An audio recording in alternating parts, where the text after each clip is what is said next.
Hello guys, welcome to my YouTube channel. My name is Akhil Jain and I am going to teach you maths today. I am from Maths Made Magical YouTube channel, which will teach you everything that you need to learn in maths from grade 6 to grade 10th NCERT. Before we continue with the video, please like, share and subscribe. So, in today's video, the topic that we are going to learn is NCERT Mathematics Grade 6th. In that textbook, we are going to learn Chapter 2 Lines and Angles. Now, lines are basically everything that we use in our daily life. If you have the laptop, the boundaries of the laptop are lines. If you have the table, the boundaries of the table are lines. If we have a book, the boundaries of the book are lines. Lines are found everywhere. And the size or the distance between any two lines is called angle. Those are the main definitions of lines and angles, and it might seem quite easy and simple to us first, but it really constitutes the whole world around us. So, the topics in this chapter that we are going to learn are, first, we are going to learn some basic geometric terms such as point, line segments, and rays. And then we are going to learn about the angles and how we compare them, or how we can say that one angle is greater than the other. Next, we are going to learn about the special types of angles, basically the types of angles, and then we are going to learn how to measure angles and how to construct them using protractor or using a circle. First, let's learn the geometrical basics that we have to learn always before starting lines and angles chapter. First, point. A point is a dot. It's a tiny spot given on the plane. A plane means a surface. It allows you to name and differentiate lines and angles. Suppose here in the slideshow we can see a needle. The pointed end of a needle, it can be called a point because we can keep it on a plane and we can differentiate it from the other points. Example is the tip of the compass and the end of the needle. A line segment is a shape which has two endpoints and is the shortest distance between them. Let's see the image beside the needle where we have a point A and a point B. Remember that points are always written in capital letters. So between point A and point B, the shortest distance is the line between them. So we can say that between point A and point B, we can find line segment A and B. Here we use points A and B so that we can name the line segment as line segment AB. Next, another example in our daily life of line segment is that the scale in which we measure from 0 centimeters to 15 centimeters, that's also a line segment where 0 is taken as the starting point and 15 is taken as the ending point. The next one is line. Line is a line segment which does not have endpoints, but the points lie on it. On the above image we see that A and B points are there, and the line segment stops there only. But when we see line M below that image, when we see line M, we can see that point A and point B lie on that shape. They lie on the line, and the line has arrows this side and this side. Arrows, if a line has arrows, it means that it extends indefinitely on that side. We cannot show it on paper, but they continue extending on both the sides. Thus, those are one of the examples of lines. And ray is like the cross section between line segment and line. It has only one endpoint and another endpoint extends indefinitely, which means it extends infinitely. For example, sun rays. Here the sun can be taken as the starting point and earth can be taken, it doesn't have an ending point, so we can say that the sun rays are rays, and when we on the torch light, the torch is the starting point and the rays continue indefinitely because it's light, so that can also be taken as an example for ray. I hope everyone has understood everything about point, line segment and ray. Now let's practice what all we have learnt until now, and let's check how you have listened and how you have understood what all I have explained until now. The first question, how many lines can pass through a point? If you put a dot of with pencil on a paper, if you put a dot of pencil on a paper, let me try and show you. Yes, so if you put a point on a paper like this, a line can go, sorry, a line can go this way also, a line can go this way also. So many lines can go through the same point as long as they run through the same point. So we can say that infinite lines can pass through a point. That's the answer. The answer is infinity. The second question, how many lines can pass through two given points? Now let's take two points. Okay, let's take 2 points, and then we draw one line which passes through both of them like this. We draw one line which passes through both of them.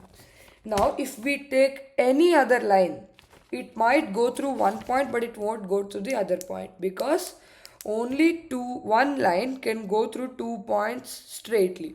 So the answer would be 1. How many lines can pass through two given points? The answer is 1. The next one, draw rough figures for each of the following. OP and OQ meet at O. So here what we will see the points. We have capital letters O, P and Q. So let's take 3 points, O, P and Q. Here are the points O, P and Q. Next OP, which means one line which passes through O and P. Next OQ, one line passes through O and Q, and both of them meet at O. So this will be the correct diagram for it. Next, XY is a ray. So first let's take X point, Y point. We start from X, it will go through Y and it will continue after Y. So Y lies on the point, but X is a starting point. And next PQ is a line.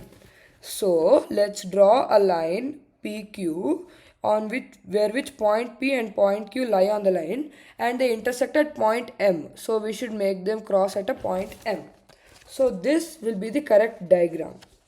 Next, line L. So let's draw a line called L, and it contains points E and points F, but it doesn't have D. So how we will draw it is that we will draw a line L and we will keep E and F on the line, but we won't keep D on the line. But we will still mention D because it's mentioned there in the question. And next, point P lies on AB. Now since AB doesn't have an arrow on top of it, we can understand that AB is a line segment and point P lies on it. So this will be the correct diagram for it.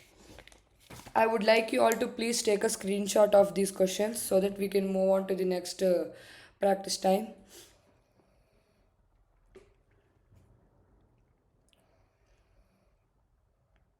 Done. Thank you. Next. Now we have some more questions from the given figure. Here we have a figure in which we can find the points B, C, O, E, D. Here first we have to find 5 points. We have point B, point C, point O, point E, point D. That question is done. Next, we have to find a line. Line means this side should be indefinite. They should extend indefinitely. So DB can be a line because there are arrows on both sides of it. So DB is a line. Next, 6 rays. We can take O as a ray because O is a starting point. There is no named point here, but so we can write it as O ray, and then OC, OB, OE, OD. Like that 6 rays can be done. And then ED. ED can also be a ray, and EB can also be a ray. Like that we can get more than 6 also. And the next one is 5 line segments. So DE, EO, OC, OB, BE. That much can be enough for 5 line segments. So there you go. There you have the answers. And then name the line segments in this figure. In this figure we have 5 points L, M, P, Q, R, and we are supposed to name the line segments. It's simple. We just have to name the points in the same order. LM, MP, PQ, QR. So there are 4 line segments. If all of these were in a straight line, we could also say LP, LQ, LR, etc. But since all of them are not on the same line, they are not on the straight line, unlike the first image, we only have to take these 4 line segments. Now, name the rays shown in the figure.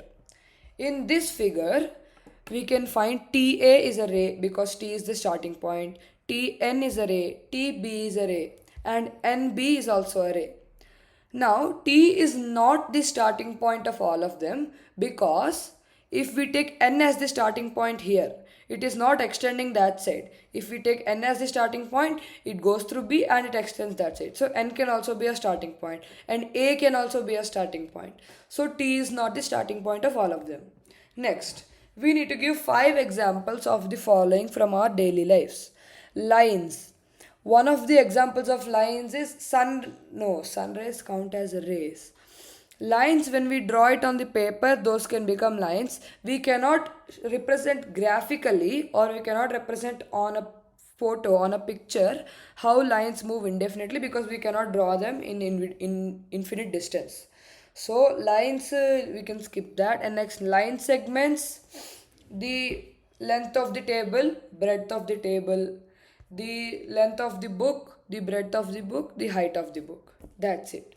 Line segments, very simple. Next, rays. We have torchlight, we have a sunlight, we have laser beams, and we can also show them pictorially. Yeah, and then points, just draw points randomly anywhere you get. Suppose points on a graph, and next points when we draw it on paper. The whole world is made of points. This is I am going to explain you some small part now, which is of very advanced geometry. You will get this in ninth grade, but it's still very easy to understand. See, there was this Egyptian mathematician called Euclid. Euclid is called the father of geometry because he first introduced what is the modern geometry we have today.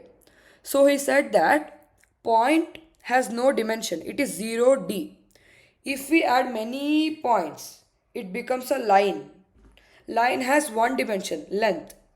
Next, if we add many lines, it becomes a surface. That surface has 2 dimensions, length and breadth. And if you add many surfaces, it becomes a solid. A solid has 3 dimensions, length, breadth and height. So the order of dimensions is point, line, line segment, surface and solid. 0D, 1D, 2D, 3D. This is very useful in ninth grade, so it's easy to remember now. Please take the screenshot of this. Please take the screenshot of this one also.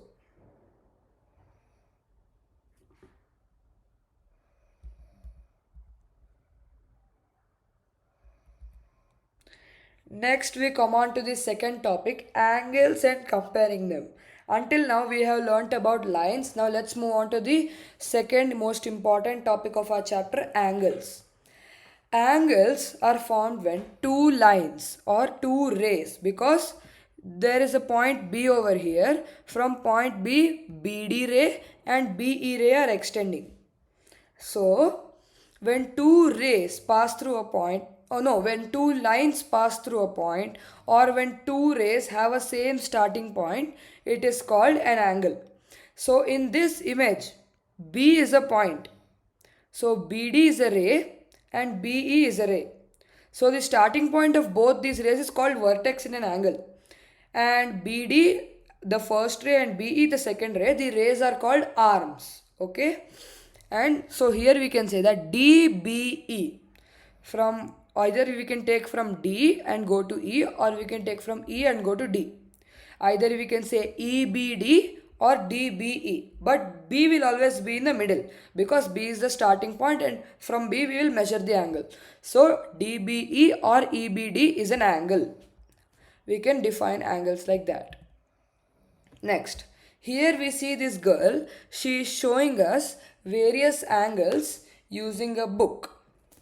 Now, if we take this book, in the case 1, we can see that the girl is opening a book this much. Now, if you see that this angle is more or this angle is more, which one would you say? This one, this one, this one, this one, this one, this one, or this one? I know it is very tricky, but there is a simple way for finding this out. When you see in the second image, we see that between the two rays, the amount of turn or the amount of the distance between the first ray and the second ray is taken as the size of the angle.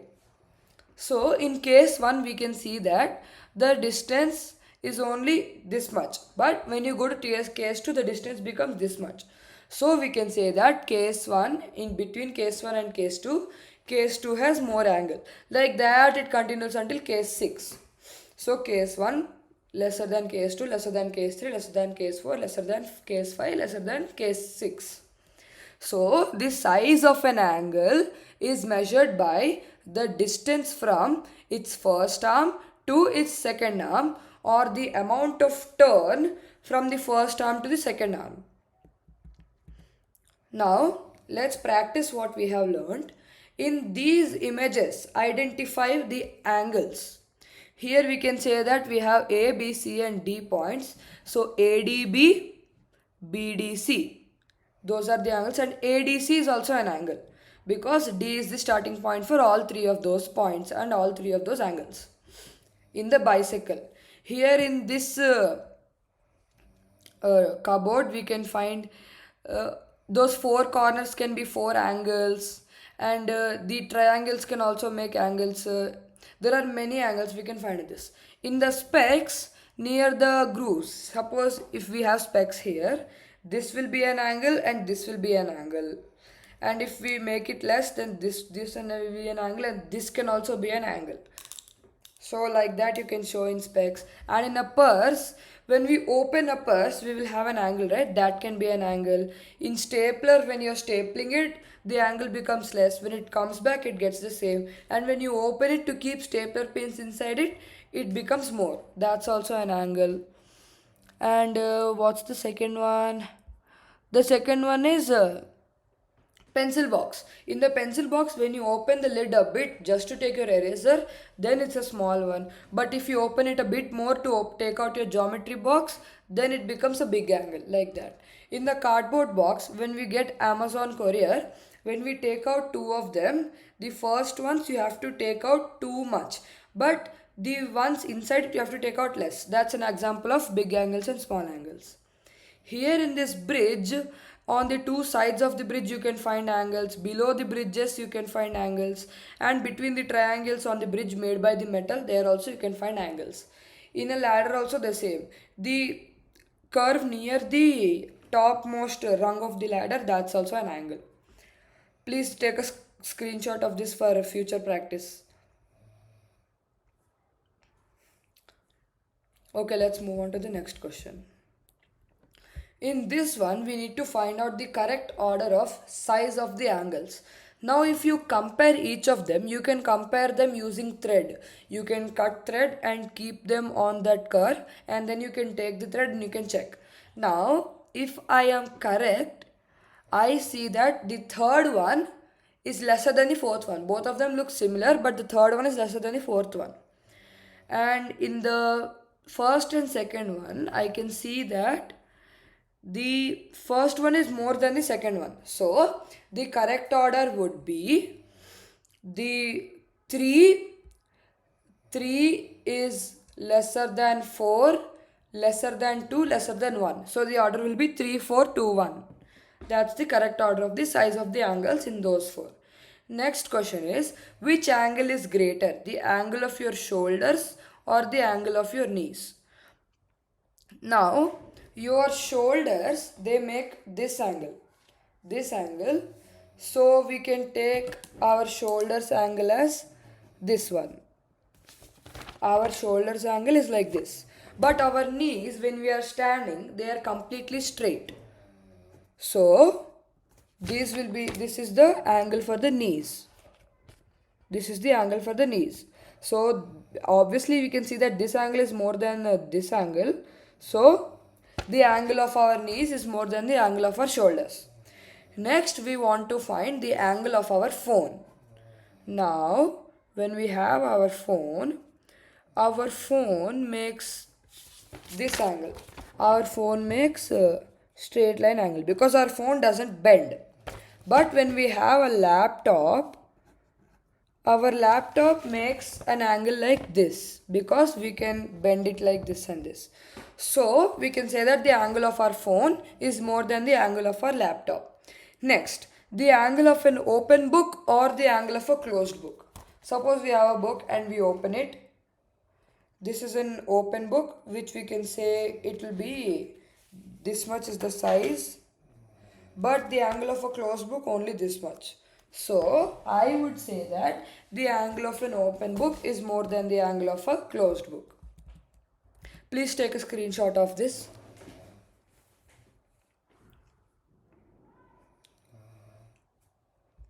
Okay, let's move on to the next topic. The special types of angles. Right now we have learnt about angles and how to compare them. Which one is bigger and which one is smaller.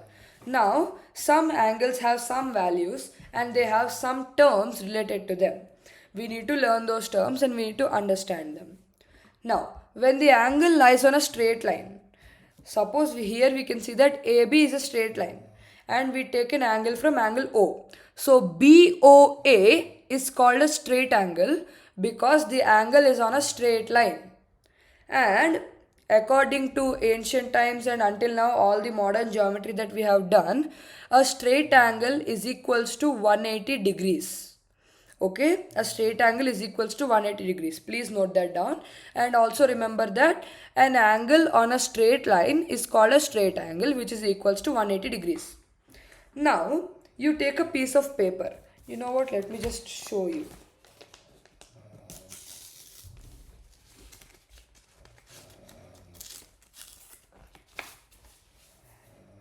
Here you have a paper, okay? Now, I am going to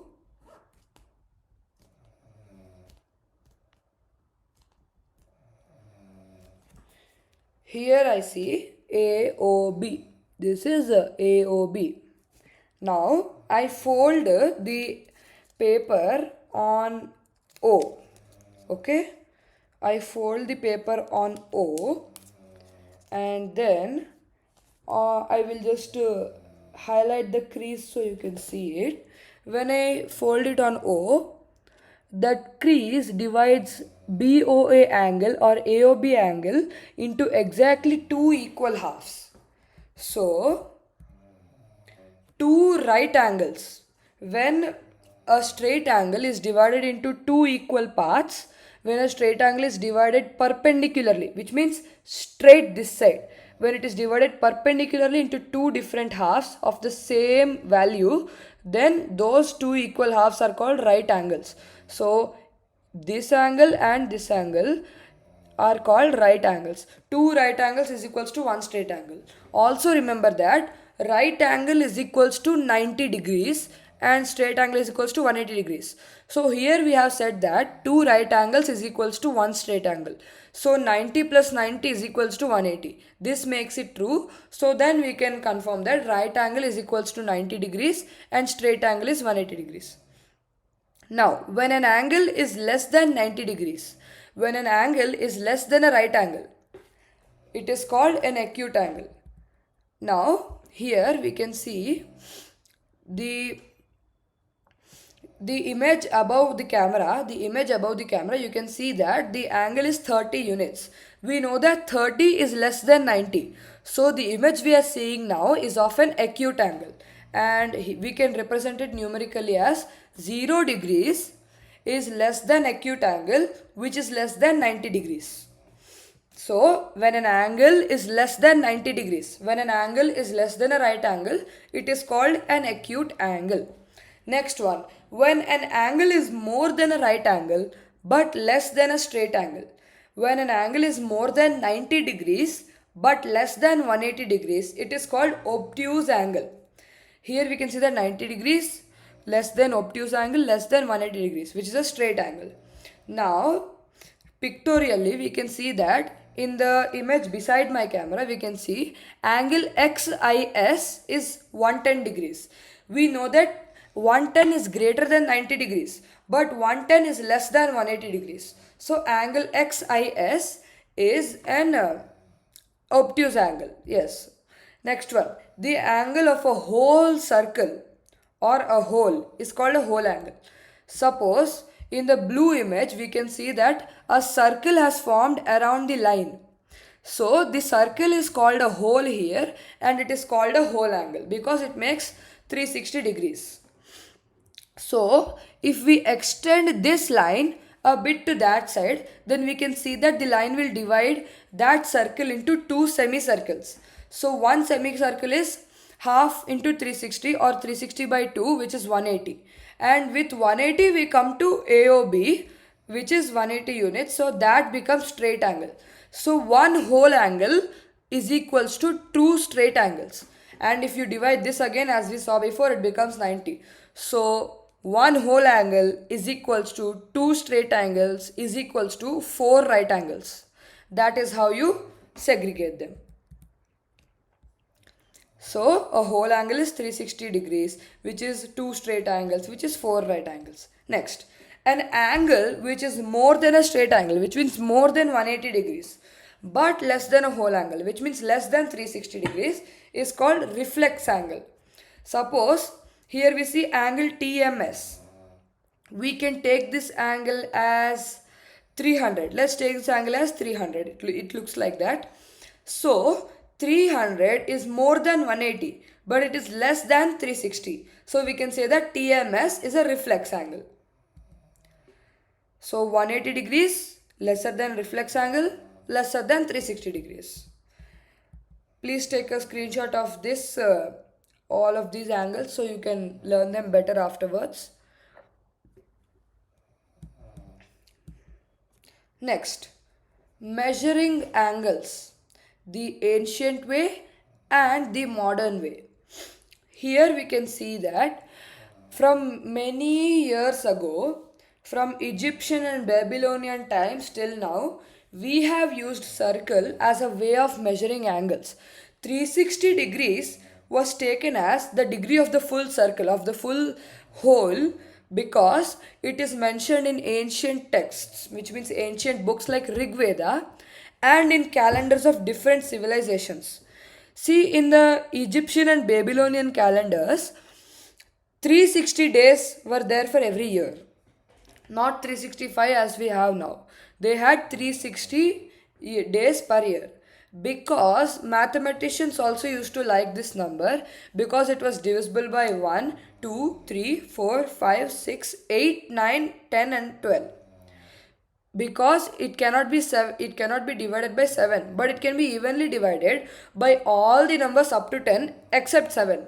Suppose we can see that 360 by 1 is 360, 360 by 2 is 180, 360 by 3 is 120, 360 by 4 is 90, 360 by 5 is 72, 360 by 6 is 60, 360 by 8 is 45, 360 by 9 is 40, 360 by 10 is 36, and 360 by 12 is 30.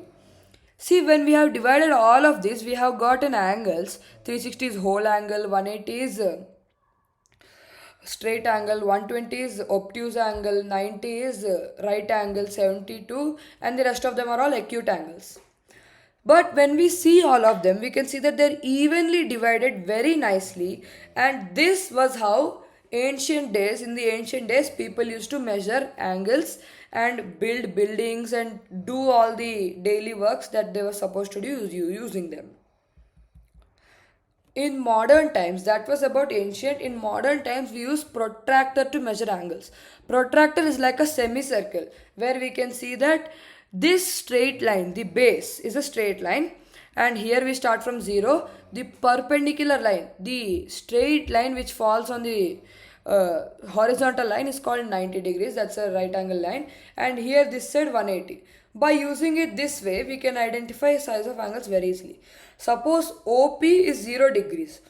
OQ is 32.5, OR is 92, OS is 125, OT is 160, and OU is 180.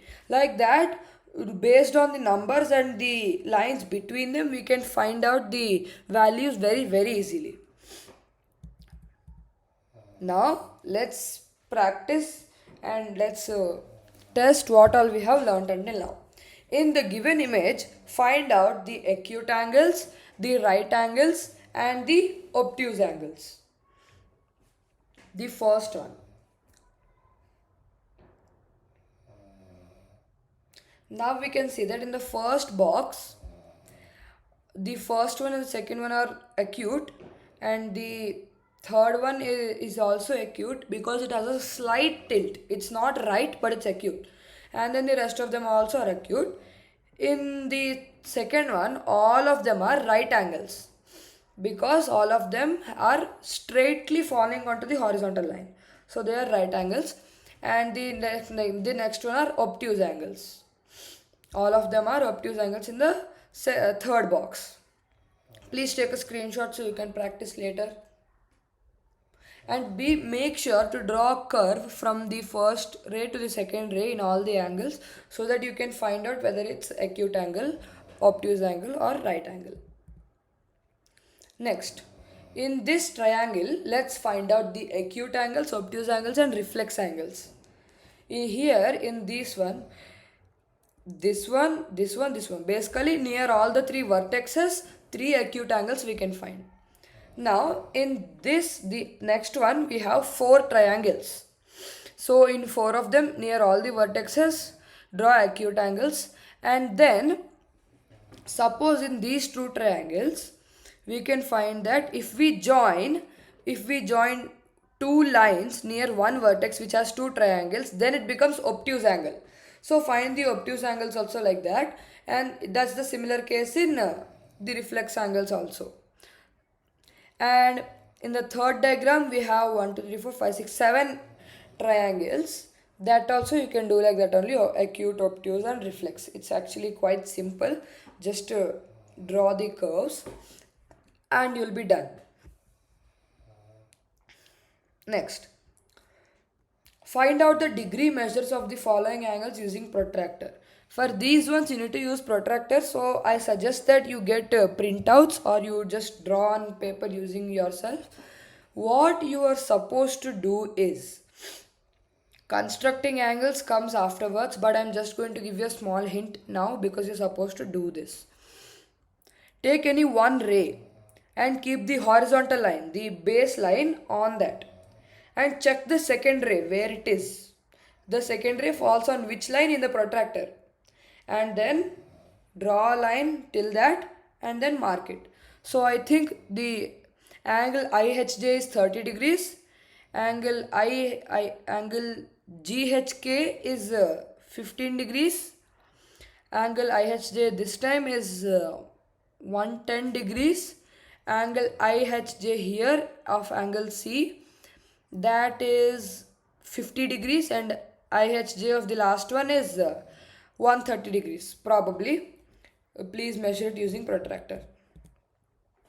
Next, write the measures of the following angles using protractor. For this one also how I told before, and here find the degree measures again how I told before.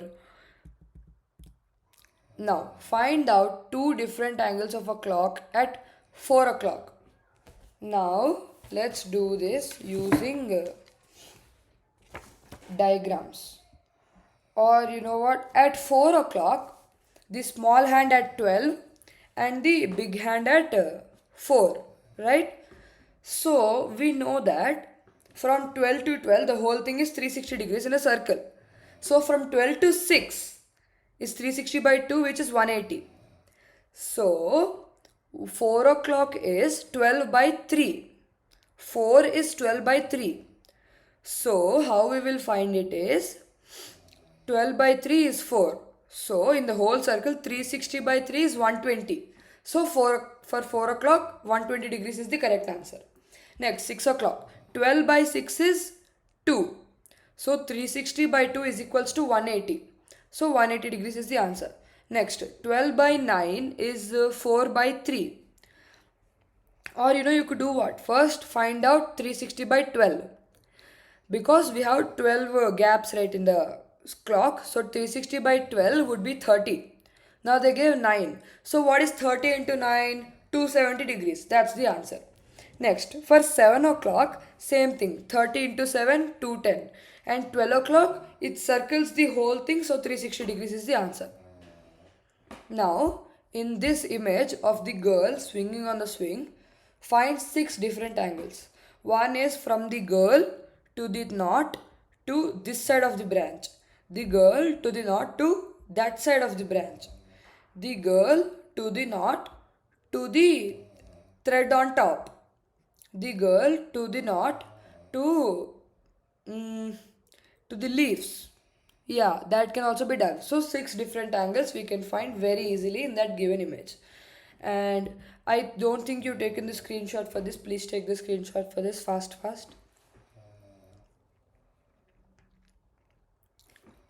Thank you. Now, in this one, we can see that Ashok Chakra has 24 spokes and it's like a circle. So, like I said at the clock, in the clock we have 12 gaps. So, we have to do 360 by 12. But here, we have 360 by 24 because Ashok Chakra has 24 spokes. So, I think 360 by 24 is 15 degrees. So, one spoke gap is equals to 15 degrees. So 2 spokes means 15 into 2, 30. 4 spokes, 15 into 2, 60. 6 spokes, 15 into 6, 90 degrees, right angle. And 4, 10 spokes means 15 into 10, 150 degrees, obtuse angle. 2 and 4 spokes are acute angles. Next 5, 12 spokes is 12 into 15, 180, straight angle. 16 spokes is reflex angle, which is 15 into 16, 240. Yes. Now, please take a screenshot of this fast. And also remember the trick that I have told you. A clock has 12 gaps, so 360 by 12 for each one clock. And then Ashok Chakra 24 spokes, 360 by 24, 15 for each spoke. Very good. Now, classify these into acute, obtuse and right or reflex. So, A is acute because it is less than 90 but more than 0. Next, B is obtuse because it's still not straight. There is a slight tilt but it's more than 90. Next, C is also obtuse because it is not more than, it's more than 90 but not more than 180. D is again acute. E is right angle because there is no tilt here. This line is falling straight onto the other line. And F is a reflex angle because it is not taking the inside of the arms but it's rather taking the outside of the arms. Now, with 110 degrees, 80 degrees, 75 degrees and 90 degrees, you have to draw 3 angles in different shapes. It's actually quite simple. You draw triangles, 3 triangles, and in each triangle add 110 degrees. It's just very simple. Please take screenshot of this.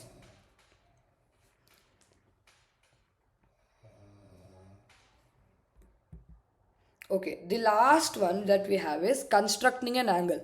This was actually supposed to come before, but since you can practice afterwards, it's fine. Now, first we begin by drawing a line.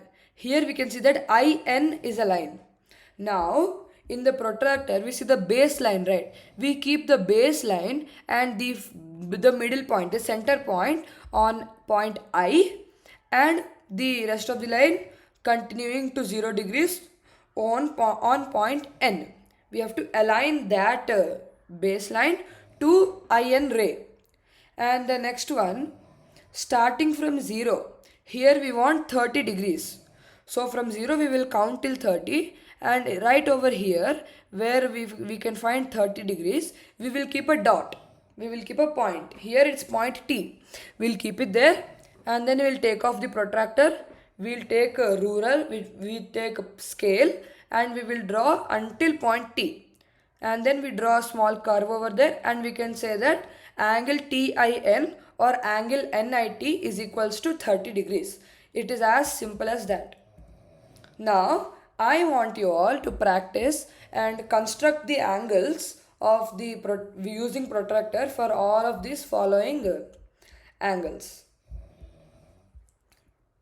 Note it down. There is one more thing I would like to tell you. Suppose we see question number 11 is 320 degrees. Now we know that a protractor is only until 180 degrees. So what you will do first is, what is 360 minus 320? 40 degrees. So you first draw 40 degrees, but instead of keeping the curve inside the rays, keep the curve outside the rays. So it becomes 320 degrees. It is as simple as that. You can apply that concept for reflex angles, for obtuse, for right, and for straight, and for acute angles. It's simple as using the protractor, but for reflex, minus the given angle with 360 degrees, then draw that angle, and then keep the curve outside. Measure the angle outside. Thank you all for watching my video. I really hope you understood what all I have explained until now. If I have misspelled something or I must have forgot something between the slideshow, I apologize. I hope you really understood my lesson and really hoping you'd get good marks in the exam that you write after this. Thank you and study well.